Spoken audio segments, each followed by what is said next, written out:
Hello, Revere, and welcome to December's show. We got a great show because December is the month of a lot of holidays, but the most important one is Christmas. I would like to introduce my co-host, Steve Fielding, head of the Revere Senior Center, and St. Nicholas himself is here. Welcome to Revere, St. Nicholas. Thank you. Steve, before we start, please, you have something to add to it. Well, this is our December show, and we just want to acknowledge the fact that we lost a great friend, Rick Promise, who worked for Revere TV for many years as a community production scheduler. And we will surely miss Rick. Very nice, genuine, good guy, good spirit, was heavily involved with Immaculate Conception Church, the Knights of Columbus, and certainly the Senior Center, Morris. I know. In the 6.5 years that I've been at the Senior Center, Rick taped, I went back and looked, close to 80 special luncheons, book signings, special events, and other open houses, things like that. In addition to the Revere Senior News, which here we are, you and I have taped 51 shows. This is our 52nd. Right. And Rick was instrumental in 50 of them. So we will surely miss him, and our prayers go out to his family, his wife Chris, and certainly his family at Revere TV. So we just want to acknowledge that we will miss him and that we are thinking of him. Right, and I would like to say to Rick, wherever you are, rest in peace, Rick. May God bless your soul, but most of all, may God bless you for what you did for me and for the people of Revere. Thank you, Rick, and I'll always remember you. So before we get into the updates for the Revere Senior Center, you have a couple of things you wanted to talk about that took place last month, right? Right.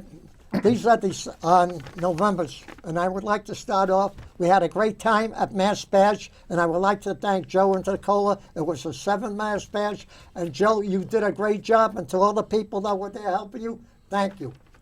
We'd like to thank Ira Novoselsky and Al Terminella for the great job they did at our Thanksgiving dinner at the Senior Center. Thank you, folks. I would also like to thank the Beachmont VFW, Judy, for the great job she did for us, too. And one more thing, I would like to thank the people at the Revere. Thank you, Steve, for the great job you did for us last month. Thank you. So, all right, so I just want to acknowledge a group of kids that are part of the Revere High School, and they come down periodically, and they came down for our Thanksgiving luncheon last month.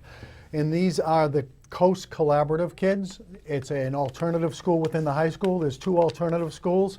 One is the Seacoast Academy and the other is Coast Collaborative. And we had 12 kids come down, and what they did was they came down with their teacher, Kevin Adams, and their social worker, Ashley Young. And what they do is they help serve the seniors their lunch, and they intermingle with the seniors and help them with their coffee and any other needs they might have. It's great to have those kids, and it's good for them and the seniors. They did a great job. Yeah. And I would like to thank one more, which I forgot, but I'll always remember it as the Paul Revere School for honoring all the veterans in November, which you've done for many years, Paul Revere, and to the kids there, a great big thank you, and a great big thank you, Paul Revere. One more acknowledgement. I know we are going through this quickly.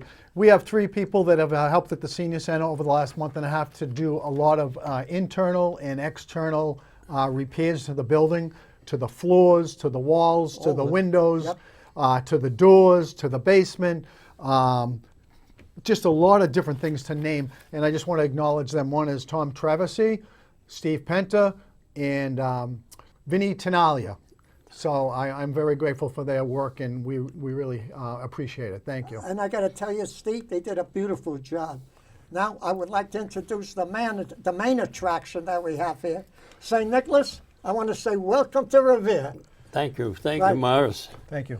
Now, Thank you, I have Steve. to ask you this question before we start. There's 192 countries, around that many. How do you manage to do them all in one day? I'll tell you, when I get through, my arms are really tired from all that flying around. It's just a technique that we have, just like your different military operations. You know, they have radar, they have tracking systems. I mean, the things they do with cell phones now, they enable me, with the help of my elves, to be able to do these things. You don't forget, around the world we have different time zones. You know, where it's, what is it, Monday here? It could be Sunday somewhere else, Tuesday somewhere else. Right. So people think in 24 hours I'm doing all this activity and going around all these places. And in reality, with the crossing of time zones and whatnot, I've got 3 days to do the type of work that I have to do in the different areas that I have to go in. See, and I don't say that to children too much, but I kind of think we're playing more to an adult audience here. Yeah, and you know, So- I always wondered, Santa, too, is in addition to those systems, you must have a great weather service, because you may be delivering to Finland 1 hour, and then 3 hours later you might be going over Hawaii. So there's a vast contrast there. And the thing with having the weather service that we have is en route, we can be diverted. If we're planning to go to Finland, we can be diverted and go to someplace in Asia where 9 times out of 10, unless it's monsoon season, the weather is favorable to all that we need to do. And by then, when we get through that area, Finland and those areas around there can be cleared so that we have a safe process of getting in and getting out of there. I have to tell you, you started out in 280 AD from Turkey. That's where you originated. Right. You look good for your age. That's over 1,700 years ago. They make great coffee in Turkey. It's the Turkish coffee. And then when I get to Brazil, I fill up again. But yeah, it's just a question of adaptability. When you've been doing things, well, you do the music. Right. You know, and it's the thing now. In fact, before we went on the air, you told me that you had like a million songs in your phone. And I can believe it, because you've been at it for a long time and you're dedicated to it. If you do one thing, I mean, it's like the senior center, how well it's run and how well it runs. It does run And it's well. because when you got a guy up front who not only takes enough on himself, but he also delegates authority to other people who he knows are going to be able to fulfill those obligations. Right. It's like he mentioned these kids that come in and do, and I mean, Seacoast and Coastal. It's amazing the things that these kids do, and they don't get a lot of recognition for it.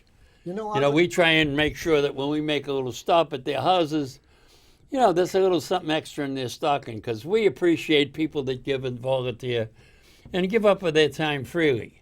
I would like to ask you a question, if I may. There's a lot of poor kids out there, and they can't afford to buy, the parents cannot afford to buy them toys. If people want to donate toys, tell them how to do it, Santa. Well, I would say that in the United States, the Marine Corps, we'll start with them, because they seem to have been doing it the longest. The Marine Corps? They have the Toys for Tots program, where they collect all over the country, actually all over where there are Marine bases. They collect toys, and at Christmas at the appropriate time, they distribute toys to the needy. Now, we get notes, we being me and my elves, Right. as to different areas that they've covered, and it's not like we have to neglect them, but we know that if we have to pass over certain kids, that they've already gotten something. They've gotten something through the Toys for Tots. Now you also have, I know there's a big thing that they do for an orphanage in Italy. There's also, the Teamsters have a Toy for Tots drive. The Revere Police and Fire have a Toys for Tots drive, and we're in Revere. That's why I mentioned them. Thank you. Because it's universal all over the country. There are different civic organizations that put stuff together, and we're in communication with them all the time, so that this way here, because our job is to make sure every kid gets a toy. You know, some may get more than one, but every kid gets a toy. It's That's great. absolutely essential. Right. You know, that's what that's been my mission since you mentioned it, back in 218 AD. Well, And here we are. I had a question for you. Actually, I told my grandsons that I was going to be interviewing Santa on Revere Senior News, and they couldn't believe that you were taking time out to do this. And one of the questions the little one had was, how does he train those reindeer to fly? And that's always a question kids have, I would think. Well, a lot of kids today are familiar with the tale of Peter Pan. Now, Peter Pan has a little friend who is a fairy named Tinkerbell. Now, Tinkerbell is not one-sided and confined to anyone's area of space. And she will come by once a year for the new reindeer that we have in training, and she will have the pixie dust that she uses and give them a little sprinkle, and that enables them to get up off their feet and get in the air. And just like human beings, most animals that you'll ever come across are afraid. But once they find they can do something, it's like you think it's a big thing to throw a ball to your dog and say, go fetch. And they'll look at you like, what are you, crazy? And then if you do it 3 or 4 times, eventually they'll pick it up and they'll go get the ball. And then if you're lucky, they'll bring it back to you. It's the same with the reindeer. They don't start off like, okay, we're going to go up there and conquer the clouds. They're terrified. So Tinkerbell helps us out. She comes in and gives a little Zulu Zulu with the dust. Once they get up in the air, now we have the older reindeer who come and school and guide them. But the first thing you have to do with them is overcome their fear of being in the air. And then once in a while, as they get a little older and the confidence builds, it's up, Donna, up blitzing, up dancing, Donna, dancer and blitzing. And, they just automatically assume the position and wait. We harness them in the air. They're not on the ground when we put the harnesses on them. They're up in the air and ready to go. Thunder and bolts and thunder and lightning. But I was going to ask you, Santa, today, modern age, we have drones. Did you ever think of giving the reindeers a drone? Not in the slightest. In fact, right now, we have reached out to different people who have the kind of authority to do certain things. And it's like certain areas that they make no-fly zones when we're going through on the sleigh. They make pretty much the whole world shuts down their drones on Christmas Eve, whether it's, like I say, Christmas Eve Christmas this year in the United States falls on a Wednesday. It's a Tuesday in Hawaii, and our branches are out in the Pacific. Right. It's a day ahead in other time zones. So what we've asked them to do is to avoid complications, is to keep the drones out of the air when we're up there. Then I have to ask you this question before Steve asks you one. You're going to visit our troops this Christmas, right? Yes. What makes you so safe that if you fly over zones like Syria, Iraq, Afghanistan, that they're not going to fire on you?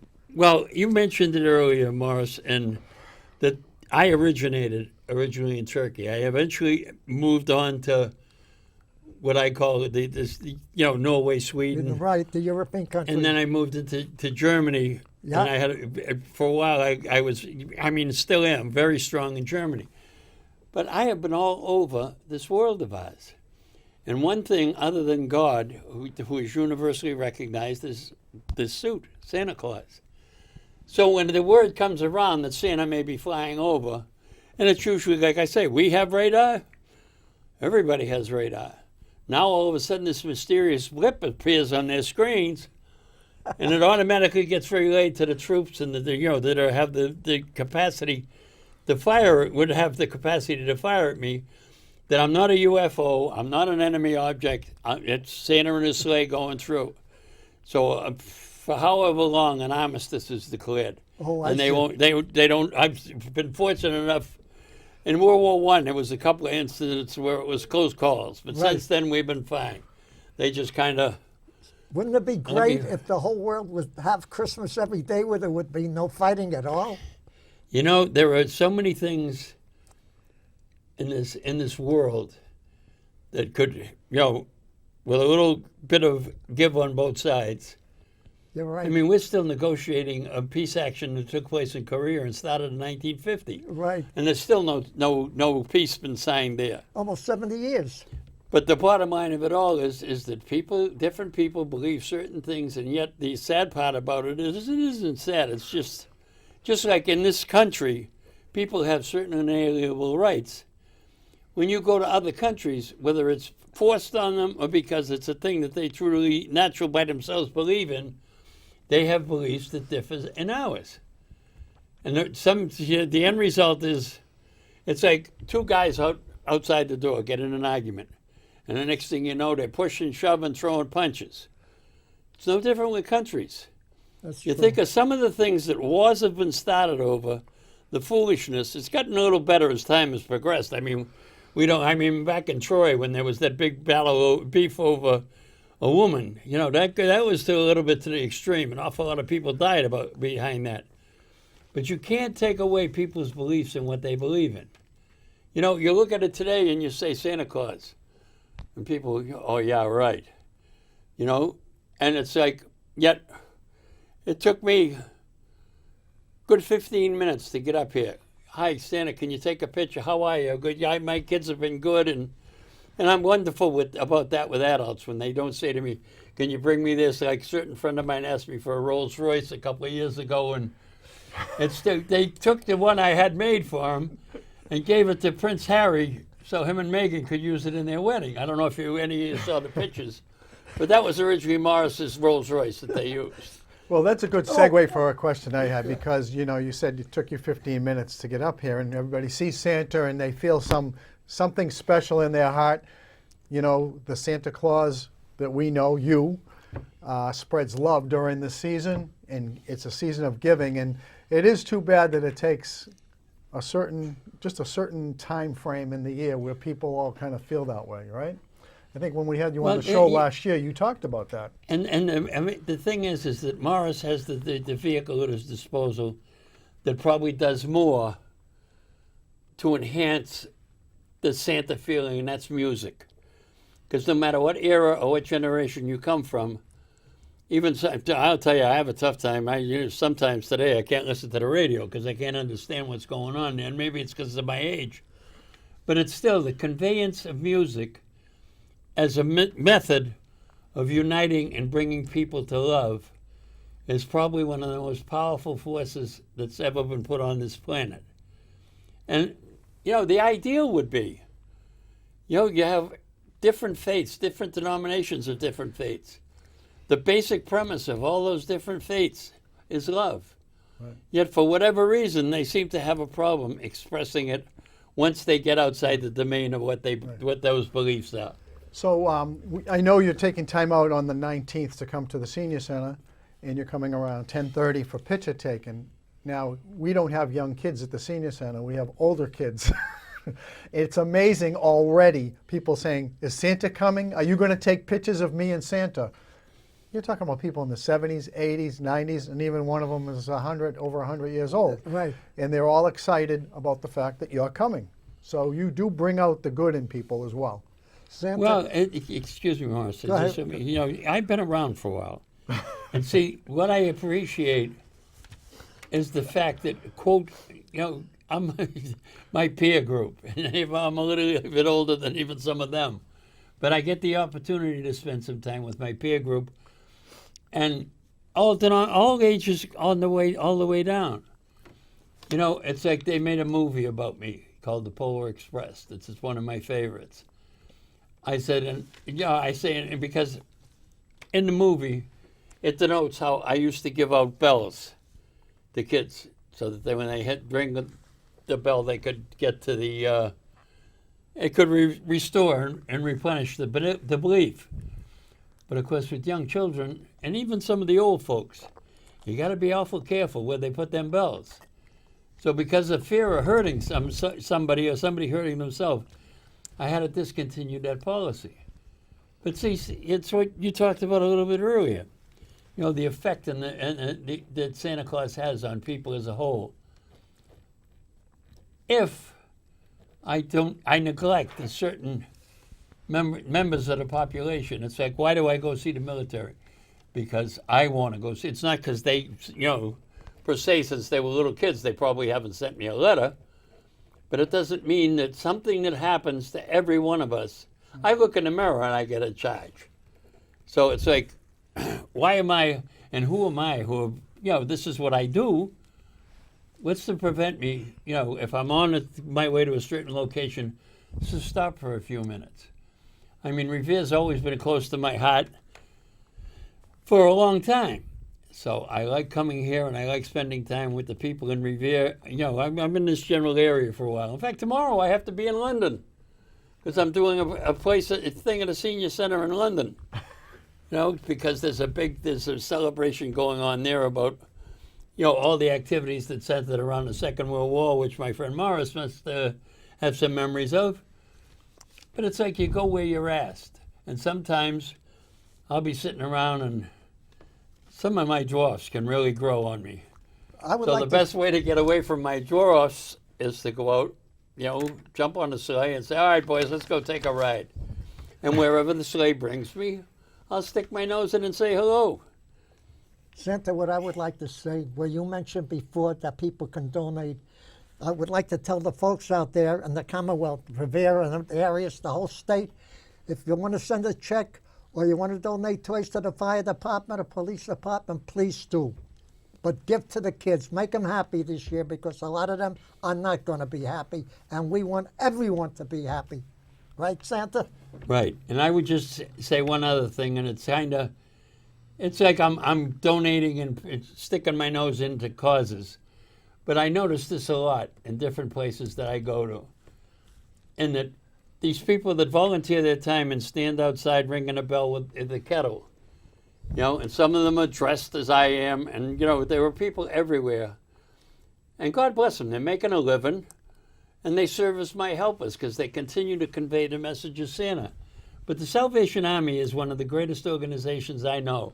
I know they've gotten some bad press in the last couple of 3 days. They're terrific. About certain things. And the thing is what their message is, as far as what they do, they fulfill it at every day and at every opportunity. I mean, I know I have nothing against the Red Cross, that whenever there's a disaster or a moment of need, the Red Cross is there. But close beside them, and who don't get the publicity and stuff that the Red Cross gets, is the Salvation Army. So you don't have to put money in the kettle, but just don't turn your nose up at the poor people who are out there volunteering in the cold and in the weather, soliciting donations. Santa, I know this doesn't have much to do with gifts and toys, but if people wanted to donate clothes, because there's a lot of old folks or folks out there who don't have money for winter clothes, can they do that too? I know, as far as I know, here in Revere, there's a location, or it used to be, behind Immaculate Conception Church, in the parking lot. There's 4 or 5 boxes there. But if you're that interested in donating stuff, there are different places in this area that you could see.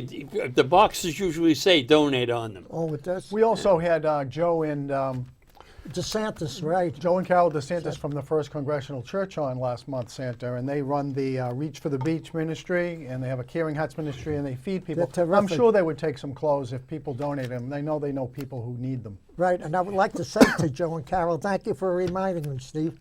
They do a terrific, excellent job. They feed the poor people on the beach every Saturday. Come rain, snow, hot, cold, you know it, they do it. Well, I have a thing that I do annually because they have a food bank over in Winthrop that I just go and, you know, when they're distributing, they give away Christmas dinners, full Christmas dinners to the people fantastic. that are involved in the food bank. And this is over in Winthrop at the Episcopal Church. That's great. You know, and I go over the night that they do the distribution.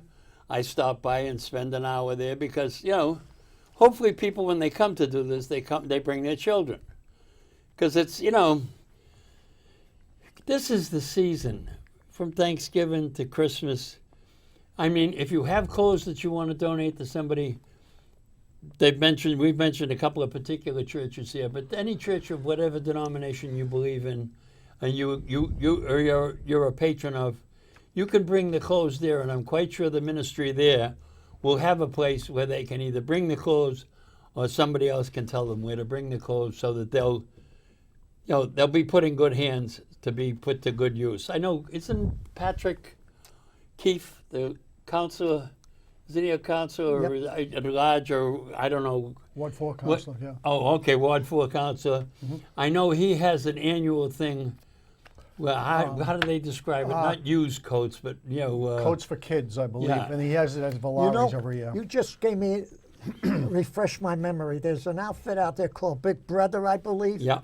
And they will come to your house to pick up the clothes if you can't deliver it yourself. If you call them. I donate a lot to them.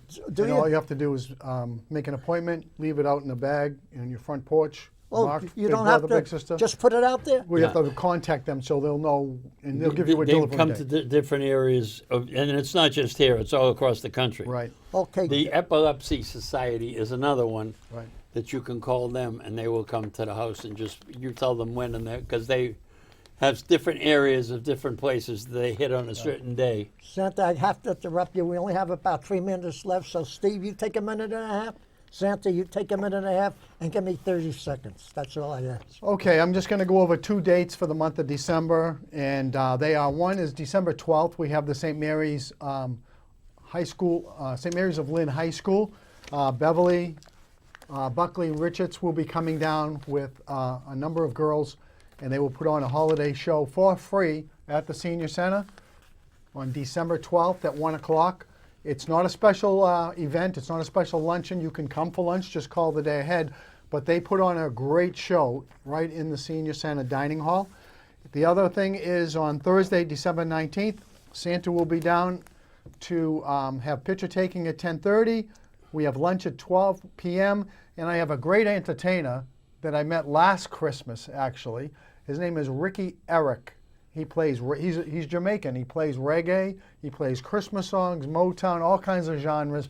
And you do have to call up immediately to sign up for that Christmas lunch. Just like the Thanksgiving one, I can only hold 80 people in that hall. Right. Thank you, Steve. All right, Morris. Let me wish you a Merry Christmas and a Happy New Year. You too, Morris. Santa, the rest of it is yours. Just leave me 30 seconds. Well, I believe it's December 7th, Pearl Harbor Day. Pearl Harbor Day, in honor of the veterans. From 5 to 7, I will be at City Hall in Revere doing a tree lighting. Right. And the day after that, I will be in, no, this is, I mean, the day after Thanksgiving, which I believe is November 29th. But that was last month. We're in December now. November 29th. Today, Is as that what far you- as I know, it's November. Oh, we're doing the show for December. Okay.